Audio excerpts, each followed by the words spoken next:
សួស្តីអ្នកទាំងអស់គ្នាជាទីគោរពស្រឡាញ់រាប់អាន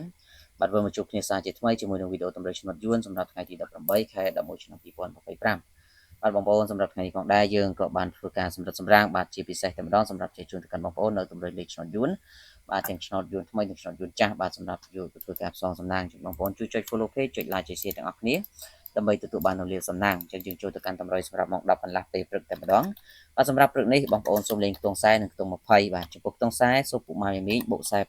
4849សម្រាប់ធ្វើការផ្សងសំណាងនៅពុក A B C D បាទហើយចំណែកខ្ទង់20យើងយក22និង23រីឯតម្រូវសម្រាប់ម៉ោង1កន្លះឆ្នោតយួនថ្មីក៏បាទគឺយើងមានលេខពិសេស2គ្រាប់ឲ្យបងប្អូនយកទៅធ្វើការផ្សងសំណាងបងប្អូនដែលចង់បានអាចធ្វើការឆាតចូល page បាទគឺលេខទុយ2គ្រាប់លេខ2ប៉ុស្តិ៍លេខ4ប៉ុស្តិ៍បាទសេវាត្រឹមតែ50000រៀលទេចឹងបងប្អូនដែលចង់បានកុំភ្លេចធ្វើការឆាតចូល page បាទហើយសម្រាប់ម៉ោង4ក៏ដូចគ្នាគឺលេខពិសេស2គ្រាប់លេខ4ប៉ុស្តិ៍សេវា50000បាទបាទគុណសិស្សរបស់យើងគឺយើងចូលចំរាល់ថ្ងៃតែម្ដងសម្រាប់2ម៉ោងនឹងបងប្អូនដែលចង់បានកុំភ្លេចបាទអ្នកថ្មីឬក៏បងប្អូនសិស្សចាស់ដែលលេងជាមួយខ្ញុំបាទអាចធ្វើការសុំលេខទាំងអស់គ្នាយកធ្វើការផ្សងសំណាងបាន